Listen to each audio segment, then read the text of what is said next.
Hello everyone! Welcome to my channel guys! Maraming salamat lagi guys sa inyong panonood. Sana matutulungan nyo ako, madagdagan naman yung subscriber ko. Pakishare naman sa iba, okay? Thank you!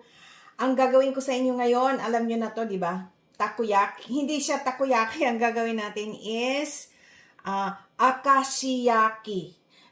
Napaka-famous ang akashiyaki guys sa Kobe, Japan. So, instead na taco, wala kasi tayong taco dito sa Amerika, wala akong nakita.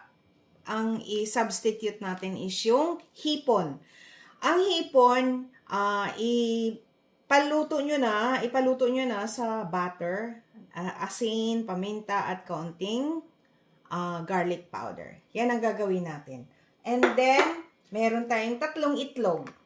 At saka, Japanese dashi, yung dashi powder. Yan.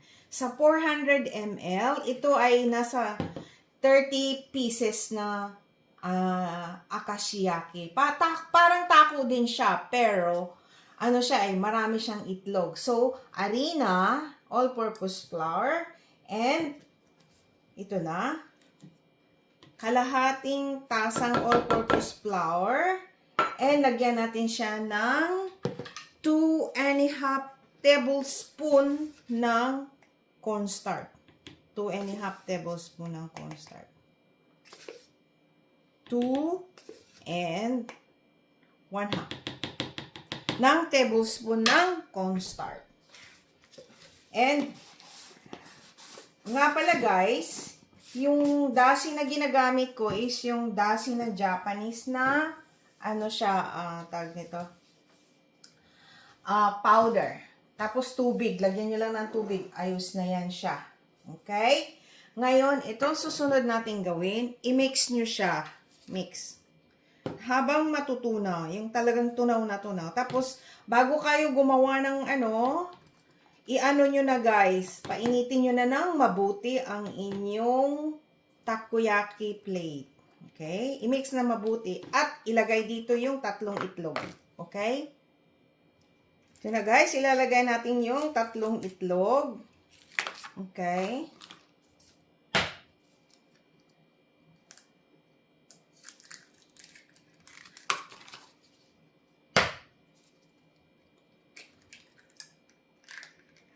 Yan. Tapos, i-mix nyo lang mabuti. Kailangan mahalo siya ng mabuti. Okay? Ito na siya guys, so halong-halo na siya.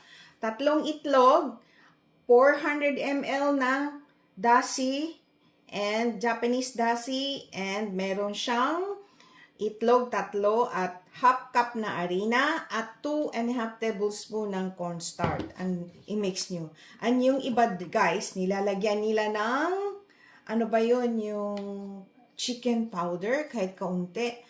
Ako naman, ito nilagyan ko siya ng sugar. Kasi yung dashi powder na nilagay ko is meron na siyang lasa. Ano na yan, kumpleto na yan siya. Yung iba naman, nilalagyan nila ng betchin. Ako naman, instead of betchin, nilalagyan ko siya ng sugar. Mga ano lang siya, mga 1/2 teaspoon ng 1 teaspoon pala ng sugar. Yan. Parang kapalit siya ng betchin. Okay, mainit na yan siya guys. Ngayon, pwede na natin siyang, kailangan guys yung talagang umuusok siya sa init. And lagyan nyo ng oil. Yan. Wala kasi akong oil guys. Ang ginagamit ko lang olive oil kami lagi eh. Ayan na. Here you go. Tapos ito kasi masyadong malaki. Ilipat nyo sa ito. Yan. Para madali sa inyo. Yung maliit lang na ka. Here you go. Yan. Kailangan mausok siya guys ha. Wait lang. Ito guys, nilagyan ko na. Yan.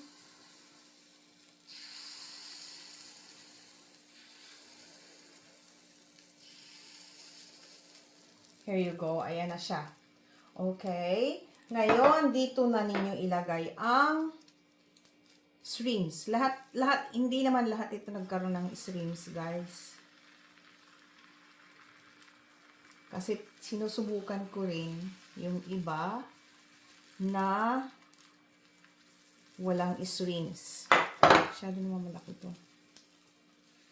At maliit lang talaga, guys. Yan.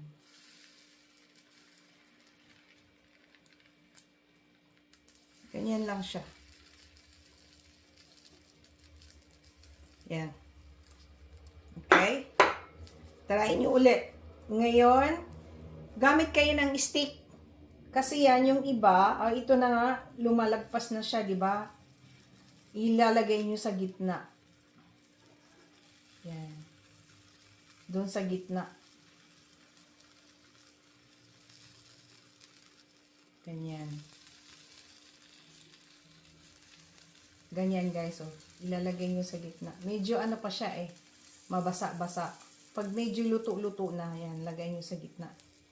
Ipasok nyo doon sa gitna ng, ng bowl. Yung iba naman, gumagamit sila ng chopstick. Pwede rin, guys, ang chopstick. At saka yung barbecue stick. Yan. Hold on. Guys, ito na siya, oh. Kung mabaliktad nyo na siya, ganyan lang. Hindi pa masyado yung iba. Yung iba kasi, pwede na siyang baliktarin. Ayan. Ito pwede na. Hindi masyado. Wait lang. Hindi pa masyado siyang guys. Ayan. Ipasok nyo sa gitna yung nasa labas. Ayan. Yung iba pwede na. Yung iba hindi pa.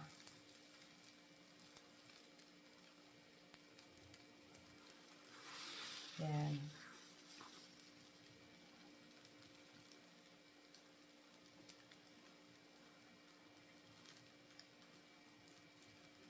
Yung iba hindi pa eh. Hindi pa masyadong luto. Ito pwede na yan. Ganyan. Mini lang to, guys, ha. Hindi talaga yung malaki na takoyaki plate. Hindi. Mini lang siya. Pambahay lang kasi. Ayan. Guys, tignan nyo. Yan na siya. Oh. Tiyaga lang, guys, ha. Yung kalat, ipasok nyo sa loob ng bowl na to. So, yan, malinis na siya. Pinasok mo. Kaso lang, it takes time talaga. Ano siya, talagang, ano ba yun? Tiyaga lang, tiyaga. Yan. Yan, katulad nito, may ipipix mo yan, oh. Gaganda yan siya, oh. Ayan na. Ayan na. Nawala na yung mga kalat. Ipasok nyo sa loob. Kahit gagawa kayo ng takoyaki, ganyan din. Yan. Yung iba, hindi pa masyadong brown-brown. Mas gusto ko yung medyo brown.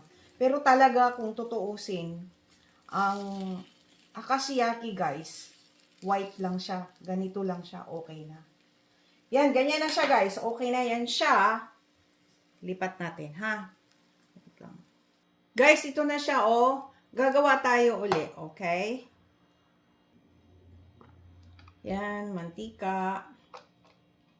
Damihan nyo ng mantika para hindi siya dumikit.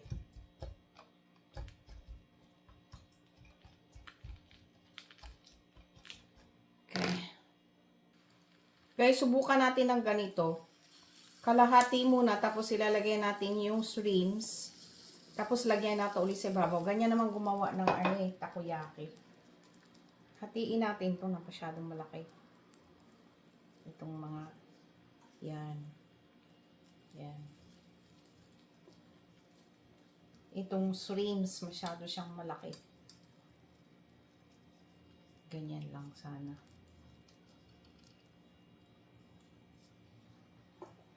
Okay. There you go. Yung iba okay, yung iba hindi. Perfect naman yung iba, guys, yung iba hindi. Sa bagay, pambahay lang to, ha? Guys, ngayon, lagyan nyo ulit siya ng ganito. ng better.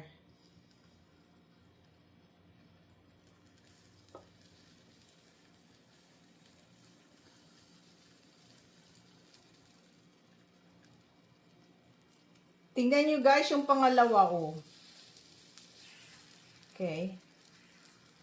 Mas perfect siya. Tingnan nyo guys yung pangalawa. Diba ang ganda? Guys, ito na siya. I-dip nyo siya guys sa dashi. Alam niyo yung dashi na Japanese dashi na nasa bote?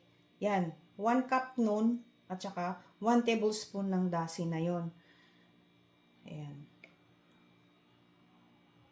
Ayos na. Ngayon, ito ang paggawa niya, pagkain niya guys. Sausaw niyo doon sa dashi para magkaroon lalo ng lasa. Ayan. Tapos kainin niyo. Very good. Ang sarap. Ayan na guys. Thank you for watching guys. Please subscribe, like, and share. And i-click nyo na rin yung notification bell para palagi kayong updated sa aking mga bagong video. Ito na ang ating mini akashiyaki. Hindi siya takoyaki ha. Akashiyaki. Inside is shrimps, hipon. Bye! God bless all!